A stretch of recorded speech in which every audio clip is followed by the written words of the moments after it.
Bien, muchas gracias, Beatriz. Momento de abrir espacio para esta segunda entrevista. Vamos a recibir con mucho gusto al flamante coordinador de campaña del Frente Amplio, el senador Alejandro Sánchez. ¿Cómo le va, Sánchez? Buen día. Buenos días. Un gustazo estar en contacto con ustedes. Bueno, ¿cómo se siente en este nuevo cargo que le indicó el Frente Amplio? Acomodándome, aterrizando, digamos, ¿no? Después de un fin de semana muy intenso, donde por suerte concretamos los objetivos que teníamos planteados, comienza una nueva etapa. ¿Por qué el cambio? Porque en realidad venía Leñani de alguna manera siendo un poco el coordinador de campaña de Orsi. Bueno, pero Francisco ha trabajado muy bien. Por supuesto, yo era parte del equipo también del comando de Yamandú, pero ahora estamos montando un comando que va a estar con todo el Frente Amplio, ¿no? Mi tarea es vincular la fórmula en la presidencia del Frente Amplio, el partido político, y ir tomando decisiones con respecto al resto de los equipos técnicos que van a estar en la vuelta, comunicaciones, logística, movilización. Entonces, evidentemente, eso hace que de alguna manera se rearme la campaña de cara a lo que va a ser una campaña ahora central, que pone el gobierno nacional. Estamos en una campaña interna. Pero Francisco Leñani va a seguir trabajando, por supuesto, en los equipos. Lo que pasa es que, bueno, ahora hay que integrar al conjunto del Frente Amplio. Va a tener que conciliar, así ser mediador entre los equipos de Carolina Cose, de Andrés Lima, Yamandú. Del Frente. Hay que proponer. Del Frente, o sea, acá hay... A ver, mi tarea es que las cosas pasen, ¿no? Quien conduce la campaña es Yamandú Orsi, que es el candidato. Ese es el que conduce la campaña, es el que dirige la campaña, es el que los Frente Amplistas han confiado en él para liderar este proceso. Creo que ha tomado decisiones muy acertadas, no por la mía, sino porque le ofreció la vicepresidencia a Carolina y nosotros tenemos ahora una fórmula muy potente. Mi tarea es que esas cosas funcionen lo mejor aceitadamente posible.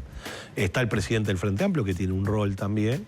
Entonces, acá van a haber tres campañas. La campaña de los sectores políticos, de las listas, la campaña del Frente Amplio, los comités de base, y la actividad que va a llevar adelante la fórmula, es decir, cómo se va a ir posicionando en los distintos temas, cómo va a ir encarando su movilización, sus propuestas, los equipos técnicos que se van a empezar a construir a partir de ahora para bajar a tierra el plan programático del Frente Amplio y tener un programa de gobierno de cara a octubre.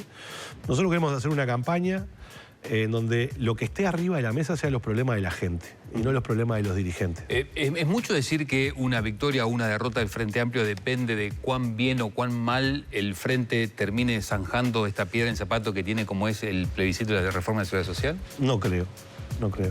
Creo que ni siquiera es novedad para un partido político. Fíjense en que el Partido Nacional, en la última elección nacional, el actual presidente de la República no se expidió sobre una reforma constitucional, que era la que llevaba adelante nada más ni nada menos que Larrañaga, y que hablaba de uno de los principales problemas del Uruguay, que era la seguridad. Y el presidente, el Partido Nacional en la última elección, fue en libertad de acción, y no fue un problema. Como va a ir el Frente Amplio, donde hay sectores que comparten la reforma, comparten la papeleta, y hay sectores que no la comparten. ¿Por qué no la compartimos? La diferencia es que de ahí depende los programas a ejecutar, ¿no? Porque la afectación económica del país va a ser una u otra, dependiendo si se aprueba o no este plebiscito. Por eso nosotros tenemos planteado el diálogo social. Y los que no estamos de acuerdo con la papeleta del PCNT, porque creemos que no hay que poner eso en la Constitución de la República, lo hemos dicho, lo hemos argumentado, también estamos en contra de la reforma que hizo el gobierno, que fue muy mala, ¿no? Que hace que la gente trabaje más años, cobre menos, y que además le hayan cambiado las reglas de juego a muchas personas. Entonces nosotros decimos, bueno, tiene que haber un diálogo social que ordene la seguridad social en una programación que haga posible que las jubilaciones, por supuesto, aumenten, pero aumenten en función de las posibilidades que tiene la economía y en función de las necesidades que tiene la gente. Y aprobarse ese plebiscito, ¿se llamaría igualmente un diálogo social para hacer próximos pasos a seguir? Y sí, porque... Sería toquetear la Constitución bastante. No, para nada. ¿No? A ver, acá hay un plebiscito. Si el plebiscito se aprueba, lo va a tener que cumplir el Frente Amplio, el Partido Nacional, el Partido Colorado, Cabildo Abierto, ¿no? Esto es lo que tienen que decidir los ciudadanos. Yo creo que no es bueno poner esto en la Constitución y lo he fundamentado así desde el principio y lo seguiré fundamentando. Ahora, el diálogo de la seguridad social es necesario porque en un mundo en donde ha cambiado el mundo del trabajo, donde está cambiando a pasos agigantados, donde el problema de los cuidados, por ejemplo, es la seguridad social. Lo que pasa es que discutimos muchas veces en Uruguay, seguridad social es igual jubilaciones. Jubilación, exacto, o AFAP. ¿No? Y yo lo que digo es, la cantidad enorme de jefas de hogar, de los hogares más pobres del Uruguay, que muchas veces no pueden tener un trabajo porque no tienen dónde dejar sus chiquilines. ¿Cómo vamos a resolverlo? En el diálogo social tenemos que discutir de cuidado, porque tenemos que generar espacios, ¿verdad?, en donde los gurises puedan estar, puedan aprender un conjunto de valores. Te voy a poner otro ejemplo. La cantidad enorme de gurises que hay en los asentamientos, que hoy no tienen un lugar para ir a hacer deporte, que no tienen un lugar para ir a hacer los deberes vigilados, que no tienen un lugar para ir a aprender determinadas cuestiones, están en la esquina. Bueno, nosotros creemos, por ejemplo, que hay que construir un proyecto que se llama Más Barrio, Más Vida, donde vos puedas ser parte de un colectivo distinto, parte de un club de fútbol, como lo hizo Yamandu en Canelones, que iluminó todas las canchas de baifútbol. ¿Por qué? Porque si yo estoy jugando al fútbol estoy aprendiendo valores, aprendo a ganar, aprendo a perder, soy parte de un equipo, no soy parte de la esquina. Ahora, entonces, eso tiene que ver con cuidado y eso tiene que ver con seguridad social. La robotización. Esto es un debate mundial. ¿Los robots no van a pagar algún impuesto a la seguridad social? Bueno, en el mundo se está debatiendo. Bill Gates plantea que hoy los robots tienen que pagar algo, porque si no, ¿quién financia? Entonces, bueno, este es un debate mucho más amplio. Por eso el diálogo social es muy importante. Es clave, más allá de la reforma. La reforma habla de 3 aspectos, ¿verdad? La que plantea el PCNT. Y la reforma del gobierno fue muy mala en otros. Bueno, el Uruguay tiene que arreglar este problema, ¿verdad? En clave de mediano plazo, porque nosotros somos una población envejecida. Y es muy bueno, porque vivimos más tiempo, pero eso tensiona las cuentas públicas. Entonces, ahora, tenemos que darle una conducción a ese proceso. Como coordinador de la campaña, como jefe de la campaña, ¿se le va a sugerir a la candidata a la vicepresidencia que tome una postura en torno a esto o no? Carolina ha sido clara, en el sentido de que ella va a discutir junto con el Frente Amplio. El Frente Amplio tomó una decisión en un plenario, que es libertad de acción cuando se estaban juntando firmas. Nosotros ahora vamos a tomar una nueva decisión, que desde mi punto de vista lo más claro va a ser ratificar la que ya tomamos, ¿no? Porque no hay cambio sustantivo, digamos, para los que opinamos que no hay que poner esto en la Constitución, no hay cambio sustantivo. Y para los que opinan que hay que ponerlo, tampoco. Y ahí tomaremos una posición final. Igualmente hay un candidato a la presidencia que no firmó por el plebiscito, sí, claro, y una candidata a la vicepresidencia que firmó por este plebiscito, pero no se ha expedido en el fondo del asunto. Y se va a expedir ahora cuando se expida el Frente Amplio en su conjunto, y eso no es un drama. Porque, a ver, a mí me parece que está bien, es parte de un problema. Ahora, ¿quién le pidió a la calle Pou que se expidiera sobre la reforma de Larrañaga? Nadie. Y fue presidente de la República. Entonces, esto va a pasarlo igual. El Frente va a discutir, desde mi punto de vista, las posiciones que tenemos dentro del Frente Amplio son las mismas. Por tanto, la decisión es la misma. Está bien, pero cuando haya un debate se lo van a preguntar, por ejemplo. Por supuesto, y ahí tendrá una posición, como lo ha dicho Carolina. Ha dicho que después del proceso electoral, porque Carolina fue clara en esa, ¿no? Uno decir, ella firmó y dijo que todavía no se iba a expedir sobre el fondo. Y dijo que después del 30 de junio se iba a expedir sobre el fondo. Bueno, se expedirá sobre el fondo y será clara. Sánchez, le cambio de tema y retomo un aspecto que señalaba recién respecto al liderazgo de Yamandu Orsi, que ha sido muy criticado por parte del oficialismo, de algunos legisladores en particular, calificándolo de tribilín, que no dice nada, que tuvo que leer un discurso el día de su victoria en las internas. ¿Cómo va a ser la impronta de Yamandu Orsi de cara a octubre, en estos meses? Bueno, por suerte muy lejos de ese barro, ¿no? De ese barro que creo que los uruguayos no quieren. Ese barro de agravios, de epítetos, de dirigentes políticos o senadores que lo que se dedican es a agredir a otros, porque piensan distinto. Porque no pasan todas las filas políticas. Pasan todas, puede pasar en todas, pero en realidad lo que ha habido es una concentración de agravios muy duros contra Yamandu Orsi. Yo me crié en el barrio, en la Gruta de Lourdes, un barrio muy pobre. Yo respeto a la gente, al que piensa distinto. No tengo por qué agredirlo, no tengo por qué ponerle un epíteto al candidato del Partido Nacional. Yo discrepo con sus ideas, pero además peleo por la democracia, y la democracia es la convivencia. Entonces, si yo construyo desde la lógica de que el otro o la otra tiene que estar afuera, es cuando nos equivocamos. Esa es cavar grietas. Y el Uruguay no precisa grieta, precisa puente. El liderazgo de Orsi quedó demostrado. Trajo el Frente Amplio a su mayor votación. Nadie que pensaba que iba a llegar el Frente Amplio a 400.000 votos. Ganó una interna con claridad. Está haciendo propuestas muy claras. Se ha plantado cuando le hicieron una denuncia horrible y espantosa sin agredir a nadie y asumiendo un compromiso ético diciendo en el Uruguay no vale todo y yo no voy a emplear estos mismos métodos.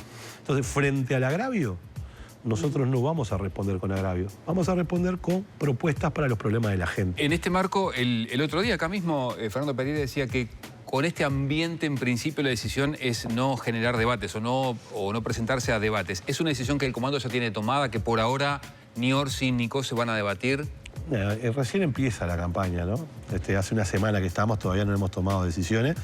Es un gran drama, va a ser un gran problema para el sistema de medios y para el sistema de partidos, porque nosotros vamos a una elección donde no hay 4 partidos.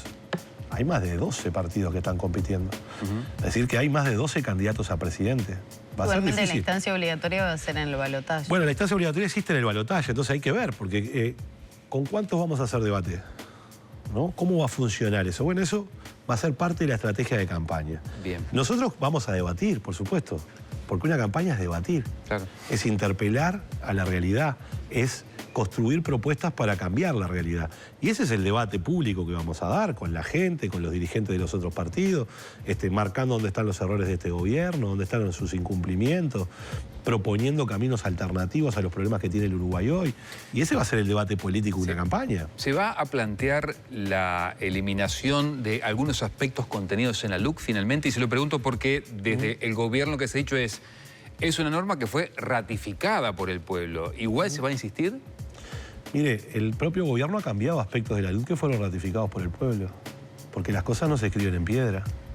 Fíjese que uno de los grandes líos en los que se metió el gobierno es que a un narcotraficante que va a traficar 4.000 kilos de merca le dan prisión domiciliaria. Y a una mujer que llevó 2 porros a una cárcel le dan 4 años de prisión. ¿Qué hizo el gobierno hace muy poquito? Bajó el gobierno. la pena. Bajó la pena a las mujeres. Bajó la pena a las mujeres cuando eso había estado en el plebiscito.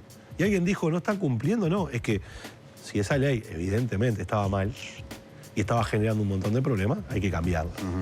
Entonces nosotros lo que vamos a hacer es, en la educación, ¿los docentes tienen que tener participación o no? Yo creo que sí. Y hay que buscar de qué manera van a participar.